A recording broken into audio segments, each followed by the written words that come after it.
L'église, pour l'église, l'évangélisation n'est pas quelque chose qui a une nécessité. Je dis que c'est une obligation.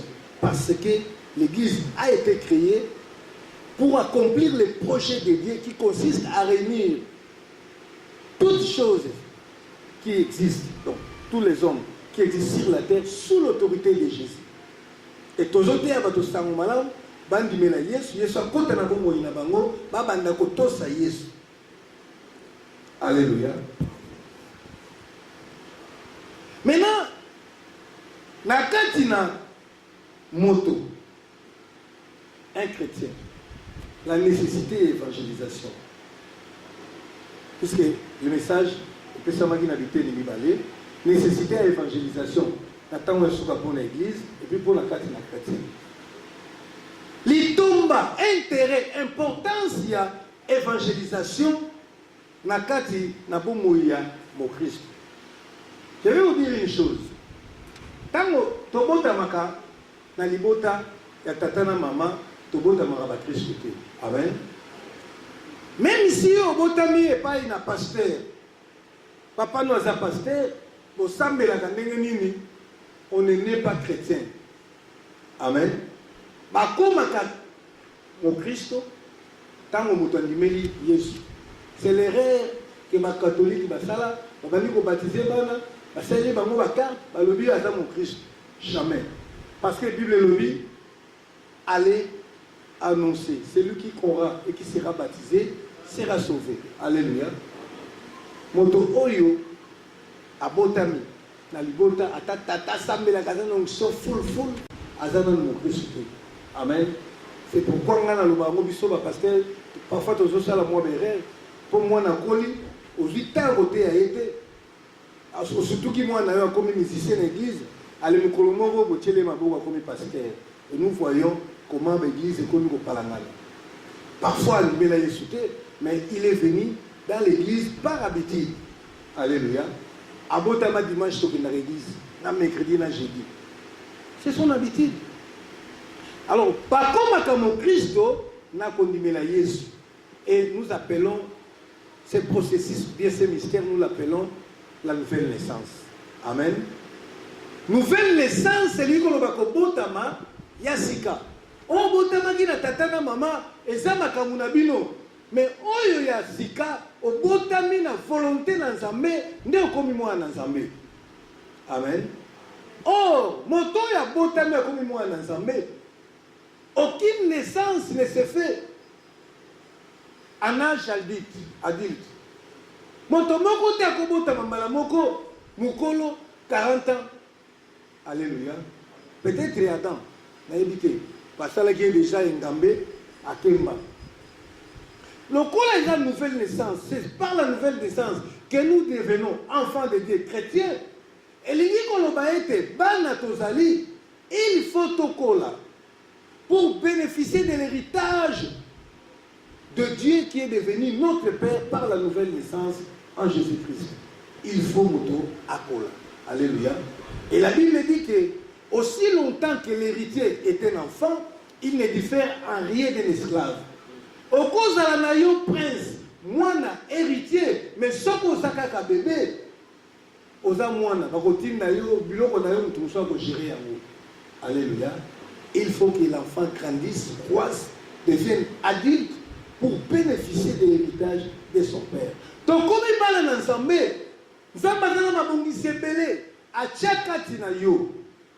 Le colonimi Jésus Christ, Yomo Christ, il faut cola pour bénéficier na bozu ya Nzambe, na bozu ya tata na yo. C'est clair. Alléluia. Il y a un grand héritage que nous attendons, qui est la vie éternelle. Mais le Seigneur nous donne certaines choses sur la terre. Par exemple, le pouvoir de chasser les démons. Amen. Et les problèmes que nous voyons aujourd'hui dans les églises, et ça que le pasteur, pour Bible et lobby, que voici les pasteurs qui chasseront les démons à mon nom. Bible et lobby, c'est lui qui croira. Hein? Voici les miracles qui accompagnera. Alléluia. Et on dit, Et pourquoi les autres sont en église? En tout cas, l'autre abandi mbangu tu pas pasteur. Pasteur pas y a chassé les démons. C'est que tu es encore enfant. Alléluia. Et il faut encore là, pour bénéficier de certaines choses, même accomplir les miracles, ce n'est pas accordé au pasteur. C'est pourquoi là où on appelle, venez chez nous, le pasteur là, il accomplit des miracles. Ceux qui vous ont commis sa pasteur pour faire le miracle, c'est que vous n'avez pas compris. Alléluia. Donc, comme sa pasteur, pour bisonner ce pasteur, amener bisonner à niveau, bisonner pour commencer à la miracle. Tu dois chasser les démons, tu dois prier pour les malades. Il faut m'accamoyer comme ça. Et pour y arriver, tu dois grandir. Alléluia. Parce qu'on ne peut pas donner le pouvoir à un petit enfant. Sinon, tu as signé des décrets qu'on a dit, allez, bon, mais là, il y a quartier pour ne pas finir. Alléluia. Vous voyez, quand on est enfant, les agissements peuvent être comme ça. Un jour, il y a un disciple qui a dit à Samaritain, il y a un Samaritain qui a dit, tu repères sa vie notée. Pierre a dit, Seigneur, ordonné, fais ça ordre, tout ce qui a monté qui t'a, bateau basique. Alléluia. Jésus a dit, vous allez comprendre pourquoi moi je suis là. Ils étaient encore enfants. Le Seigneur ne te donne pas le pouvoir. Bakamo zolele la kozoya moté. Okotala kaka bope okufi mwana. Parce que Zamba accompli le projet na été na vie na yo. Okokendeli fait. Alléluia. Tu dois grandir. Et maintenant il y a une chose, vous savez, moi na kola kana nini? Moi na kola ka na bilei. Il faut balei ça y est, malamu. Au moins la babandi comme ça. Moi na mabeli abandi kokola. Alléluia. Tout ça, l'expérience à Sikatozomona. Au moins, moi, à relier le côté, à Melika m'a belle pendant 6 mois. Mais t'as la kilo n'ingézo matin. À un certain moment, ma belle est longue, babagisi potopoto. Babagisi fouti aller me quoi. Pas coquille, balobi, non. A comme il y a la peu foufou. Allez-y, peu moutou. Alléluia. Bah, laissez yo, olé, au colis, yo pour que les sabbats na balabala. Zambé, à colis, alléluia. Et la procédure, tomber la processus, il y a Coca-Cola. Il y a une chose qui est aussi importante, que beaucoup ignorent, c'est l'évangélisation. Alléluia. Vous allez les découvrir ensemble avec moi. Nous lisons dans les livres de Jean, chapitre 4, verset 33, jusqu'à 35. Autant dit, Jean, chapitre 4, verset 33, nous on a 35. Les disciples se disaient donc les uns aux autres, quelqu'un lui aurait-il apporté à manger? Jésus leur dit, ma nourriture est de faire la volonté de celui qui m'a envoyé et d'accomplir son œuvre. Ne dites-vous pas qu'il y a encore 4 mois jusqu'à la moisson? Voici, je vous l'ai dit, levez les yeux et regardez les champs qui déjà planchissent pour la moisson. Alléluia. Shalom bandeko. Awa toudi kotanga. Histoire moko elekaki. Un jour Yesu allait traverser moko ba samaritain na ba disciple na ye. Toyebi amu malam rencontre ya Yesu na la femme samaritaine. Amen. Yesu asengi mwasi omai, mwasi aboyi. Yesu a expliqué que ce qu'on a dit, mais les gens ont et la femme s'est intéressée pour comprendre de quoi il s'agissait. Quand il a compris que c'était le Messie, cette femme est partie au village appeler les siens pour aller Goyoka Massia. Alors, et pendant ce temps, les disciples qui accompagnaient Jésus étaient allés chercher la nourriture parce qu'ils avaient faim. Vous comprenez? Bango ba disciple bazalaki te bazalaki na nzala balobi bonkolo yo tikala kopema biso toke luka biloko ya kolia mais ntango baye kozonga bakuti Yesu azosolola na bato wana nde nabengaki bango mwasi oyo abandaki lisolo na Yesu abimaka mwa boye na kotika nga mongo te chapelle bandeko na ngai bato ya mboka bango mpe bayaka koyoka. Alléluia. Po lobiko eza na koyoka comme nous l'avons dit oyoki mpe kotinda yo obelela. Alors, lorsque ces gens étaient venus, tant que Yesu a banni côté. Nena moment na ba disciple ba ye. Ba kokuta Yesu azoteya. Peut-être bazeli mo muke, bakanisa kokata ba moni akatiti. Bazeli muke azosisa te. Bani ko sabi non Seigneur, lianam. Alléluia. Bani ko presser. Non, tu dois manger quand même, tu as faim. Olela ginzalao, ma écoute zalaki to kene ko luka luka kolia. Alors bani ko biloba. Azo qui peut comment? C'est que tant que tu déplaces, c'est que mutu mususu aile biloko ya kolia. Alléluia. Alors Yesu a dit non. Vous ne comprenez pas. Moi j'ai une autre nourriture que vous n'avez pas. Nazala biloko musu nalia ka obino boyebite.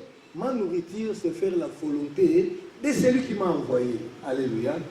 Donc faire la volonté de Dieu est une nourriture. Et quelle est la volonté de Dieu? La volonté de Dieu est que aucun des hommes ne périsse. Alléluia. Souci dans les hommes, alors pour il faut battre.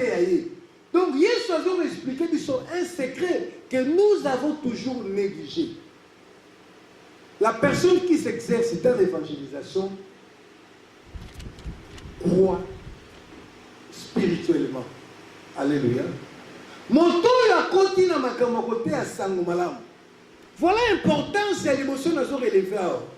Motoyo akoti na kote ya sango malamu. Soki yo onimi ko s'impliquer au banda kote ya, le Seigneur se sent dans l'obligation ya kokolisa yo. Tango zote ya mutu, Zambé azo songa yo. Tu dois connaître plus pour enseigner. Alléluia. Tu dois avoir la puissance parce que tant que nous sommes malade, il faut qu'on est là pour nous abattre. Alléluia. L'onction kaka. Seigneur, pèse une onction, tu cries l'onction ici. Et tu ne fais pas cette volonté-là. Tu ne verras jamais cette onction se manifester. Et au recours, là. Parce que, au Bandotel, la disciple va dire que Yesu aussi va lever les yeux et regarder. Parce que les disciples ne voyaient pas. Alléluia. Vous savez, chaque œil a sa spécialité pour voir. Alléluia. Les souillés amélisés, à Tamboula Razota, la meuble va s'aller à mobilité. Ni soit ma soeur, la andago va tomber à mon mabé. Ni soit Ndumba, la gaé, ah, on passe qui tombe dans la capsule. Alléluia. Mais ni souillés, Moutouna Nzambé, moi Nzambé, à Mounaka, non. Quartier, il y a nécessité, il y a évangélisation. Alléluia. C'est comme ça que je suis dit, levez les yeux et regardez. Parce que en église, les gens ne voient pas. Non, voici on a. Il faut noter. Alléluia. Qu'est-ce qu'ils voient? Et leur ventre. L'église a coupé et le roman va couper sa naïté. Alléluia. Mantouatala dans la salle Zoluka. M'coni ne peut pas couper sa naïté. Na terre en église comme ça va sentir que n'a pas nazarana matéa. Alléluia. Mantouatala na se avec un calcul si on est tous à botan, si le pasteur a zati nani sikoyo a recommencer kawa. Et sur le bino vous otala na se donc vous olukane bino moko. Intérêt na bino kolia. Mais mutoyo azotala likolo akomona ndenge nzamba azomona. Souci na ye eza bato babika. Alléluia. Première nécessité, importance et liboso pour na yo mo Christ. Soko lingo kola. Bandaka na un oyo zalaka na yango. Biso to banda kote ya sango malamu, tozala ba expert na kote ya sango malamu te. Alléluia. Nazalaka so na verset mitano. Na comprendre qu'il faut nater. Nazoki nazoter. Et les comme ça le Seigneur au Bible lobby ba ko bakisa na muto azana ngo déjà. Alors toi comme tu te dis que je n'ai rien pour prêcher, moi ndamo zalaki na ngo ba ko botola ngo lisusu. Alléluia. Pourquoi au côté d'un accès, il y a puissance, il y a onction ensemble. Et l'homme au côté de Sayo, il sera où à côté à son malade. Parce que le Seigneur ne peut pas te laisser. Mais ici, quand il y a une situation, parce que jamais des fois, Mais lieu déjà le corps le dit na terrain, si tu et qu'il y a un cas de malade, tu prieras, le Seigneur va guérir. Alléluia. Il est important. Ce qui était au quotidien la Kisimbi, héritage et Nzambé au Kozouate. Je ne vais pas aller trop loin. Mais sache que la vie éternelle peut courir. Parce que Dieu t'a créé pour un plan. Amen. Deuxième chose, nécessité, importance pour Nayo, mon Dieu. La tango, et pour l'évangélisation paye. Alléluia. Évangélisation est foutaka. Zamba foutaka. Pourtant, il y a un acte, Jean 4, 36. Là, on sent de quoi là. Je ne comprends pas comment il faut là. Hein? Ça t'a mis ou comment? Jean 4, 36. Dans le milieu d'évangélisation, il faut taka. L'évangélisation est une source de revenus. Il y a vie oyo et la vie éternelle. Nous lisons Jean 4, verset 36. Donc, quand vous êtes sauvé de savoir ma camoroté, abibino vous comprendre que dans un billet, nous sommes allés à Obino Boliakate. Et ma nourriture, c'est faire la volonté de celui qui m'a envoyé et de faire accomplir son œuvre. À combien de 36, celui qui moissonne reçoit un salaire et amasse des fruits pour la vie éternelle. Alléluia. Afin que celui qui sème et celui qui moissonne se réjouissent ensemble. Amen. Celui qui moissonne reçoit un salaire et amasse des fruits pour la vie éternelle. Évangélisation et foutaka. Alléluia. Dans le langage biblique, quand on parle de la moisson, qui était levé les yeux, regarder les champs ablachis et prêts pour la moisson. La moisson, je dis pour que le côté à Samumalam, comme disait notre frère ici, pour gagner milimo pour Jésus Christ. Alléluia. L'année secours. Habitez ce qui est allé, la seule partie, tombé, où le parti pendant la monnaie avec Polélé. La monnaie avec Polélé, où il y a ce zoloba. C'est le foot à balle. À l'obibo. La lingala à l'obibo. Moto yo, azo kende côté à Samaram, ko buka milimo. Donc, ko récupérer ba amo bazaki perdu. O satan a kangaki na masum. Albi, à cause de salaire. Mais au même moment, azali ko sangisa mapamboli na ye, ba fruit na ye pour la vie éternelle. Alléluia. Il y a double récompense. Premièrement, le Seigneur a parlé du salaire. Le salaire consiste à bénédiction que nous pouvons recevoir ici sur la terre. C'est pourquoi il est écrit, celui qui moissonne reçoit un salaire. En deuxième lieu, on a parlé d'amasser, donc de réunir les fruits pour la vie éternelle. Cela veut dire que celui qui moissonne est en train d'amasser, de préparer les fruits qu'on a utilisés dans la vie éternelle. Amen. Tout ce sont la malam. Zambalobi mutoyo azote à Samumalam, bako futaye. Ba futiye nan na vie azana ngona mabele, pe dans l'entretemps azali ko bomba bozuinaye. O akone sale na tanga okena lola. Amen. Il y aura des pauvres dans le ciel. Au côté lola, le côté kuna baninga baza na mamaka mubele ozana le côté. C'est ici qu'on deviendra riche dans le ciel. Alléluia. C'est par le travail et l'évangélisation. Et le Seigneur est tellement bon qu'il ne nous laisse pas seulement comme ça. Il nous paye déjà à partir d'ici. Et comprenez un peu quand le Seigneur, ce qui est sur Yemoko, Azoloba avec tous ces sérieux, que celui qui moissonne reçoit un salaire. Alléluia. Et l'Igolobani, elle nous comprend de l'autre. Le salaire a un caractère obligatoire. Parce que le salaire n'est pas une grâce, n'est pas une faveur. Quand on a dit que Mouto il faut affronter. Le fouti est à laquelle l'okoyo est sengeli au pesa Mouto. Et ça, que la Mouto mawate, va pesa la refélité. Je m'explique encore.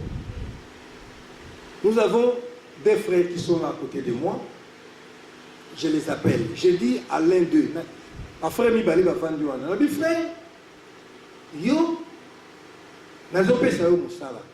Te yo kanina frère que yo kombaka lopango. Na ondo futa yo $50 na suka sanza. Alléluia.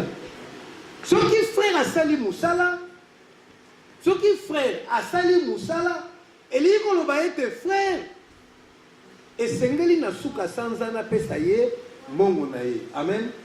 Na no pesa na mawate komi na suka sanza na ba na website non na pesa ka na mawa te. Tandis que frère va na mupanzi. Na bi frère na moni tozo kemba trop. Na yo ke lio ka mawa. Chaque suka sanza yanga na pesa $50. Alléluia. Suka sanza ko ki frère sala de l'autre côté aye à 550 hop. Naye parce que naye besoin 50 yango accueilli. Alléluia. Frère pas ça qui musala aye à 50 naye. Et vous sala mam ko mususu que frère sala qui musala aye 50 ce que ça moko. Na bi que le kola za 50 moko na opesa nani? Et sa frère. Oh ya frère ce qui n'a pas cité. Akoki ko funda ngai. Attends ça pasteur naye. Avant la mettre pas ça ils vont comprendre bien tout. Arobenga mtu so abe tala. Na sala ki musa. Eza suma rambu ya maseki. Alléluia. Mais ce qui frère aye, o ya kaka grâce kaka ya ofele. Frère ko na bi frère na na mbongo te. A osilika? Soko siliki da na biso d'abord mbala suka ko tsa suma kolo ate. Mais frère oyo asala ki musala na ye, atana za chef na ye. Donc comment ce qui mbongo na frère comprendre, hein? Alléluia, et comme une négociation. Donc le salaire a un caractère obligatoire. Et le Seigneur signe. Il dit que celui qui moissonne reçoit un salaire. Alléluia. Parfois il y a les cambo, parfois il y a les cambo, il y a musala zamba futela yo. Alléluia. Et zamba futaka, l'olenge belé. Alors je suis le bon rémunérateur. Nanyon zamba koko saye, asalele musala zamba futiete. Non. Le problème c'est que yo ligo salate, vous allez posanga zambia asalela yo. Alléluia. Romona na bandila mbula bino wana na baveye. Mbulo zambe asalela ngai. Ole mituna lo bate mbulo ngana osalela zambe nini? Yo zo ko kanza masela. Vous avez pas zotuna yo saleli ngai nini? Alléluia. Na nini na yo oyo ozozelela ngai po ete tokoti lola ya ofele me lipamboli ezali oyo mpe esengeli yo osala nini osala mosala. C'est le principe. Paul Nzambe alobaki aussi longtemps que les cieux et la terre existeront, le soleil existera, les saisons, la pluie, nyonso ekozalaka loya semai. La semence est toujours. Alléluia. Il faut que tu travailles. Frère, il faut que tu fasses la wana.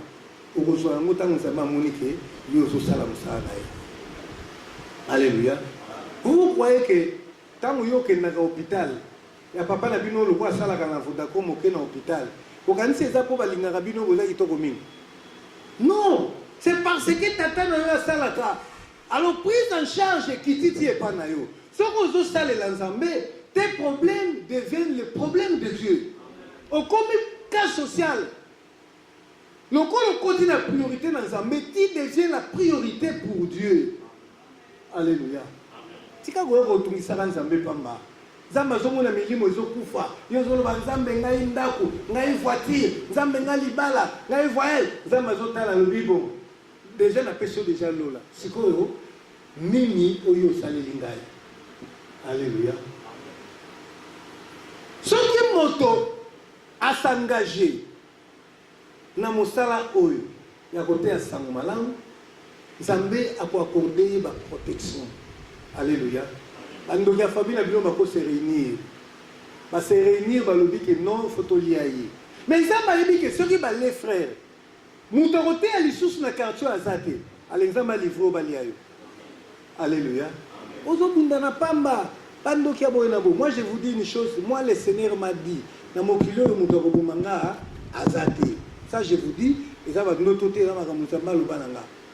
Dieu m'a dit ça. Alléluia. Et une fois dans ma famille, quelque chose s'est passé.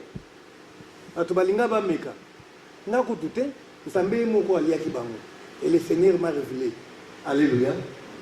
Comment Zamba Robundela Ozoku Fakara Bandoki et Babinemi. On a mes pères Zotala. Il y a une nécessité pour que tu sois béni. Alléluia. Ozo a arraché ma bénédiction dans les vides. Le Seigneur ne voit rien. Dans l'entretemps, c'est Dieu là comme il est bon. A personne à Kakaoate. Alors la pepuna va bomber l'eau. Amen. Par rapport au temps qui nous a été imparti, il faut que je chute rapidement. Et il y a une nécessité pour nous. Et c'est tout à Samobalam parce que c'est un ordre du Seigneur. Alléluia. Et ça ordre. Ordre, tant qu'on a un mariage dans le lit, je t'accepte comme mon Seigneur et mon Sauveur. À tout Seigneur, on lui doit telle obéissance. Et le Seigneur a dit, allez. Alléluia. Ce qui m'ont accueilli et comité d'obéissance. C'est comme ça l'apôtre Paul disait dans 1 Corinthiens 9, à l'Obi Bouye, annoncer l'évangile pour moi n'est pas un sujet de gloire. Nathan dit 1 Corinthiens chapitre 9, versets 16 et 17, dans l'Obi Bouye, si j'annonce l'évangile, ce n'est pas pour moi un sujet de gloire, car la nécessité m'en a été imposée. Alléluia. Nous parlons de la nécessité de l'évangélisation pour un chrétien. La nécessité m'en a été imposée. Parce que c'est un ordre du Seigneur. Et Paul continue pour dire quoi? Paul a continué à le dire, parce que la nécessité m'en a été imposée. Et malheur à moi si je n'annonce pas l'évangile. Alléluia. Ce qui a sali en côté, n'a même mis. Alléluia. Et il continue. Si je l'ai fait de bon cœur, j'en ai la récompense. Évangélisation, moi, le foutaka, la salle à mopé la moté ma malam. Ce qui est combien de tindika tindika? Il le binini. Si je l'ai fait de bon cœur, j'en ai la récompense. Mais si je l'ai fait malgré moi, c'est une charge qui m'est imposée. Dieu ne te payera pas. Aux autres qui ne l'ont pas eu. Évangélisation, on a appris aux autres qui ne l'ont pas eu. Alléluia. C'est parce que tu ne comprends rien. Il faut qu'il me pour aux Analikamuna Zambé Yomoko. Alléluia. Et nous avons télé la rabatora au biseau. On est en train de frère. Acte 1:8 pour finir. Acte 1:8 le Bible. Vous recevrez une puissance. Le Saint-Esprit descendra sur vous et vous deviendrez mes témoins. Alléluia. Ce qu'on vous demande, ce n'est pas d'aller faire des séminaires pour que nous voyions la théologie, pour que nous théâtrions. C'est témoigner Christ, c'est ça évangéliser. Maintenant, regarde ce que nous dit la Bible. Vous recevrez une puissance, le Saint-Esprit descendra sur vous et vous deviendrez mes témoins. Acte 1:8. Alléluia. Dans le Bible, Boko Yamba Nguya. Mon livre me santo a quitté la Bible, puis beaucoup ma banani la catholique. Alléluia. Or, Bible et lobby,